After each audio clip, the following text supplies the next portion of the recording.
ان لوگوں کو سینکشن کرتے ہیں، نہ ہم سے پوچھتے ہیں آنے کے لیے، نہ ہمیں اطلاع دیتے، نہ اس کا ایجنڈا چھپتا ہے.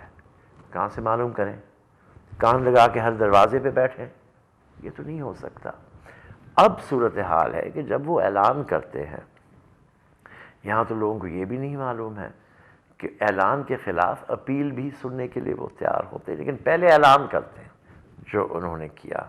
اور اب اپیل کا موقف اگر ہے، ہمارا موقع دیں گے وہ اور سنیں گے.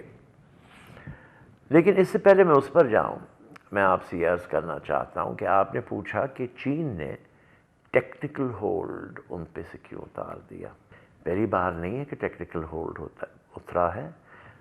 سابقہ حکومت میں کئی نام آئے ہیں سینکشنز لسٹ پہ یہاں سے، اور کئی اداروں کو یہاں سینکشن کیا گیا ہے. کس نے تکلیف ہی نہیں کی، کس نے شور ہی نہیں کیا. اس بار اتنا واویلا مچانے کا مجھے سمجھ نہیں آیا مسئلہ. پھر کہتے ہیں جی یہ صرف پاکستان کے ساتھ کیا گیا. اس دن سعودی عرب کے بھی کچھ نام تھے اس لسٹ پہ، تو کیوں نہیں اس چیز کو دیکھتے ہیں لوگ؟ اور ان تمام باتوں کے علاوہ میں نے کہا وہاں سے، جن کو پتہ ہی نہیں تھا یہاں، کہ آپ اپیل کر سکتے ہیں. اور اس کے نتیجے میں جماعت دعویٰ مجھے اسلام آباد میں بھی ملی، اور یہاں جہاں ہم بیٹھے ہیں یہاں بھی آ کر ملی ہے. ان کے وہ کیا کاغذات تیار کر رہے، داخلہ اور خارجہ کے ذریعے وہ اپیل لانچ کر سکتے ہیں. اور اگر وہ کریں گے، ایک طریقہ یہ بھی ہوتا ہے آپ ڈائریکٹ بھیجیں، لیکن پھر وہ واپس بھیجے گی پاکستان کو فور ویریفیکیشن. تو بہتر یہ کہ بہتر اس طریقے سے نکل کے آپ جائیں وہاں. لسٹ وہ کمیٹی ہر مہینے ہر 2 مہینے ڈی لسٹنگ بھی کرتی ہے کئی ناموں کی. تو اس میں تمام دنیا کے نام ہیں، بغیر سوچے بغیر سمجھے سفارتی ناکامی، یہ ناکامی وہ ناکامی. بھائی میرے، میں تو سمجھتا میڈیا کی ناکامی ہے. ہندوستان کے 100 ٹیلی ویژنز نے میری انٹرویو لیے، سب نے دیکھا دنیا میں وہاں، یہاں سے کس نے بھی مجھ سے نہیں رابطہ کیا. آپ نے یہ سوچنا ہے کہ کامیابی ہوتی ہے جو واضح ہو. انہوں نے بیان دیا کہ ہم بم پھینکیں گے. ہم نے کہا بھائی آپ کس کی مثال اٹھا رہے ہیں؟ اس لیے کہ امریکہ میں 9/11 جو ہوا تو 17 ارب پکڑے گئے، اربوں کے اوپر بم تو نہیں پھینکے انہوں نے جا کے ریاض میں یا اردن میں یا یمن میں یا کدھر بھی نہیں پھینکے. تو میں نے کہا ان کا تو ایک آدمی پکڑا گیا، جرمنی نے آج تک ایکسٹریڈیشن نہیں کیا، کہتے ہیں ہم اس کو پہلے قانون کے تحت تحقیق کریں گے. تو یہ باتیں اگر میڈیا ایکسپریس کریں تو پبلک کو پتہ ہو کہ سفارتی کارروائی کامیاب تھی یا ناکام تھی. ورنہ میں آپ کو اس کا جواب دیتا ہوں کہ ہندوستان کے دارالخلافہ میں کبھی بھی کوئی وزیر خارجہ، خصوصی طور پر مغرب کا اور برطانیہ کا، کیونکہ ان کے اتنے ٹریڈ کانٹیکٹس ہیں، کبھی بھی کوئی بیان ایسا نہیں دیتا جو چوٹ دیتی ہے. دوسری بات یہ ہے کہ سابقہ حکومت امریکہ کی کونڈولیزا رائس نے بیان دیا ہندوستان کو کہ وہ غلط راستے پہ ایسا نہ کرے. لیکن اوباما صاحب نے جو بات کی کہ he does not expect them to take hasty action, اور پھر کہا root cause of all this is Kashmir, یعنی کہ تسلیم کیا پاکستان کی تمام موقف کو کہ کشمیر ہے یہ جڑ جو ہم کہتے آ رہے ہیں. اور آپ لوگ کہتے کہ خارجہ پالیسی کی ناکامی ہے. میں سمجھتا ہوں اس سے زیادہ کامیابی ہم نے کبھی آپ کی خارجہ پالیسی میں دیکھی نہیں ہے. اچھا حسین صاحب، یہ ایک بڑا کلیئرٹی ہوئی چیزوں کی، بہت ساری چیزیں جو یہاں پہ ایک چل رہی تھیں، مختلف کوارٹرز کی طرف سے کہا جا رہا تھا یہ تمام باتیں. میں یہ پوچھنا چاہوں گا کہ اب اس حوالے سے نئے انیشیٹوز ممبئی دہشت گردی کے بعد کیا ایسے لیے جا رہے ہیں کہ پاکستان اور بھارت کے درمیان جو ایک دوستی کی فضا جس کو آپ کہہ لیں کہ جو قائم ہو رہی تھی، کانفیڈنس بلڈنگ ہو رہی تھی، اس میں بہتری کس طرح سے آئے گی، کس طرح سے دونوں ملک نارملائزیشن کی طرف جائیں گے؟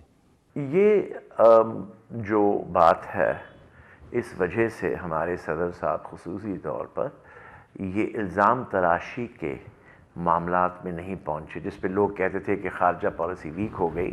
ویک اس لیے نہیں ہوئی، صدر صاحب جان بوجھ کے کچھ زیادہ نہیں کہہ رہے تھے اور کہتے گئے آپ ہمیں ثبوت دیں.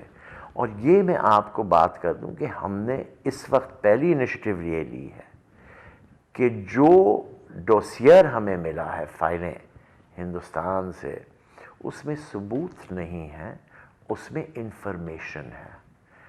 آپ سمجھ رہے ہیں فرق؟ اگر ثبوت ہوتا، اب مزید انہوں نے جو باتیں لکھی ہیں، فرض کیجئے کہ جی فلاں کے پیٹی میں آمد کے اچار کی بوتل تھی پاکستان کی، میں خیال ہے جو خودکشی کرنے جا رہے ہیں وہ اچار کی بوتل تو ساتھ شاید لے جائے. پھر کہا کہ جی ایک ٹوتھ پیسٹ تھا کراچی کا بنا ہوا. میرا خیال یہ ہے کہ کوئی خودکشی کرنے جائے تو ٹوتھ پیسٹ کی اس کو دانت منجنے کی اتنی ضرورت نہیں محسوس ہوگی. پھر کہا کہ جی جو اسلحہ تھا پی او ایف آرڈننس فیکٹری کا تھا، ہم نے پورے روس سے مقابلہ کیا کئی سال افغانستان میں، اور تمام اسلحہ ہم نے روس کا مصر سے خرید کے وہاں استعمال کیا. اس وقت وا کا کوئی فیکٹری کا ایک کارتوس بھی نہیں ملا. ان کے لیے خصوصی ہم چھاپ کے وا کی آرڈننس فیکٹری کے چیزیں بھیجیں. آپ خود سوچئے کہ عقل کہاں ہے ان چیزوں میں. ٹھیک ہے جی. اور اگر آپ سمجھتے کہ ہمارے آئی ایس آئی نے کیا ہے، تو آئی ایس آئی نے تو ایک سپر طاقت کو تمام کیا افغانستان میں، روس کو، اور کس طریقے سے کیا کہ وہ شور کرتے رہے اور کس نے یقین نہیں کیا. تو وہ اتنی بیوقوفی کریں گے اگر انہوں نے یہ واقعہ کیا ہوتا کہ پاکستان کا اسلحہ دیتے ان کے ہاتھوں میں، اور ایک شناختی کارڈ بھی انہیں نصیب کر دیتے. اور وہ ایک شخص جو زندہ رہا، اس کی پہلی تصویر نکلتی ہے کہ ہم نے اس کو سڑک پہ دیکھا تھا. جس نے سڑک پہ دیکھا تھا تو پولیس کو فوری کیوں نہیں بلایا تھا؟ اس فوٹوگرافر کو پکڑے اور اس کو جیل میں ڈالے، نہیں تو یہ واقعی نہیں ہوتا. اور پھر جو 9 مزید اور تھے، ان کے آنکھوں تک کو نکالا گیا تھا اور منہ کو، اس چہرے کو اس طریقے سے ڈسفگر کیا تھا، مزمار کیا تھا کہ کوئی پہچان ہی نہ سکے انہیں. ان کے ہاتھوں کی پرنٹس گم، یعنی کہ کیا آئیڈینٹیفیکیشن ہے. ہم نہیں کہتے ہیں کہ کون تھے یا کون نہیں تھے، ہم کہتے ہیں ثبوت تو دیں کہ کون ہے. اور پھر قصاب صاحب کے کنفیشن آتی ہے ہندی میں. یہ کوئی مذاق ہے کہ فرید کوٹ کا آدمی ہندی میں کنفیشن کرے گا؟ جو کنورسیشن بھی ہے اس میں بھی بڑی پیور ہندی میں. اب آتی ہے بات کہ ہم آگے یہاں سے کہاں بڑھے. ہندوستان اس موقع کا فائدہ اٹھانا چاہتی، نہ کوئی قرارداد آئی اقوام متحدہ میں، نہ کوئی بات بحث کی، اس میں کامیابی حاصل کی، نہ عالمی سطح پہ. میں نے آپ کو مغرب کے 2 اہم شخصیتوں کی تفصیل بتائی، اوباما صاحب کی اور ملیبینڈ نے جو بیان دیا. جب ہے ہی نہیں ان کی طرف کوئی اس وقت اس موضوع پر. لوگ کہتے ہیں ملیبینڈ صاحب نے کہا کہ آپ ہمیں یہاں سختی سے کہا آپ کچھ کریں. یقیناً ہمیں کچھ کرنا چاہیے، کیوں نہیں کرنا چاہیے. اور ملک رحمان نے کہا ہم تیزی سے اس پہ کام کر رہے ہیں اور ہم نتیجے برآمد کریں گے. تو یہ تو ہمیں کرنا چاہیے. آپ فرض ہے اگر ہندوستان الزام بھی کرے، ہمیں اس الزام کی صحیح تحقیق کرنی چاہیے.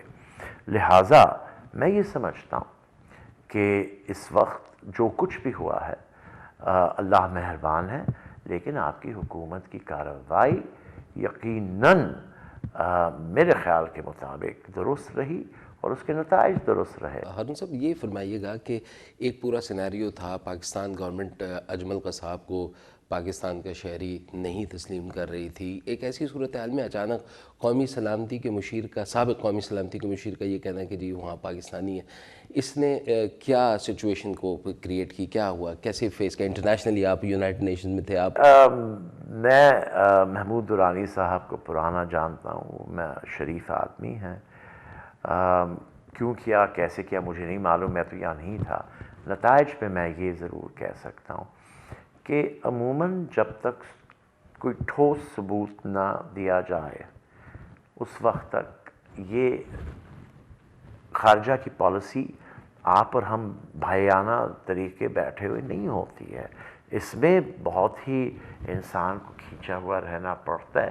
اور ایک پرانی پالیسی ہے میٹرنخ کے وقت کی کہ do not consider anything until